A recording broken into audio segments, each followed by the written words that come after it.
Women tell of seeing Frank on way to and from factory on day that girl was murdered. Atlanta Constitution, August 15th, 1913. The first of a chain of witnesses who were produced to prove Frank's movements during the time he left the pencil factory for dinner was Miss Helen K. Curran, a pretty stenographer, who stated that she met him at Jacob's Pharmacy on Whitehall Street in Alabama. She was questioned by Mr. Arnold. "Where were you on April 26th? "A little after 1 o'clock, I was standing at Jacob's drugstore at Whitehall and Alabama streets. It was about 2:05 o'clock. "Did you see Frank?" "I had been standing for 5 minutes on the corner when I turned around and saw him standing against the wall." "What time was it?" "About 10 minutes after 1. "Father works for Montag." Hooper began cross-examination. "Your father works for Montag?" "Yes." "There was a big crowd on the streets on the 26th, wasn't there?"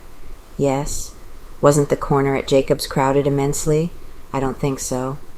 "What time did you turn around to look at the clock?" "As I turned the corner, walking away." "You say you came from Cress's about 12:30. Don't you know that Cress's closed that day at 12? "No, because they didn't." "Give me the name of a single person you saw on Whitehall Street beside Frank." "I didn't see anybody I knew."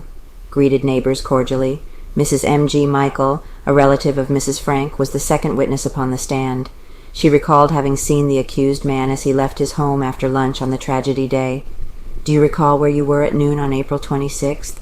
"I was at Mrs. Wolfsheimer's on Washington Street." "Did you see Frank about 2 o'clock that day?" "He came up Washington Street about 2 o'clock and came to the doorstep where we were sitting on the front porch. He greeted me and asked how were my folks." "Did you see him leave?" "Yes. He went up to Glen Street and caught a car." Jerome Michael, son of Mrs. M.G. Michael, a young law student, was next called to the stand to corroborate his mother. He told the same story, accounting for the time by a watch he held in his hand so as to make ready in time for the matinees which he intended attending. Mrs. Henny Wolfsheimer of 387 Washington Street, a sister of Mrs. Michael, corroborated the story of the latter.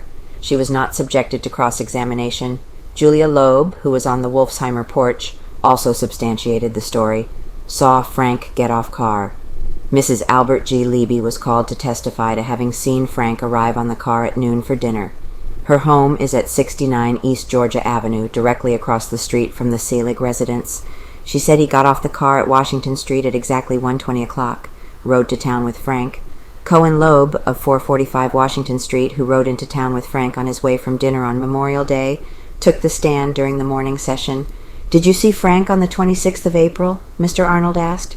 "Yes, we came to town together on a trolley car." "Where did he catch the car?" "At Washington and Glen Streets." "Did you sit together?" "Yes." "What time did you reach Hunter Street?" "About 2:10 o'clock. Hooper on cross-examination. "What became of Frank?" "He left me at Hunter Street in Washington." "Did you see a Mr. Hinchy?" "I saw his machine as it passed." "How did you know it was his machine?" "By its dark color." "How many dark-colored machines are there in Atlanta?" "Considerable."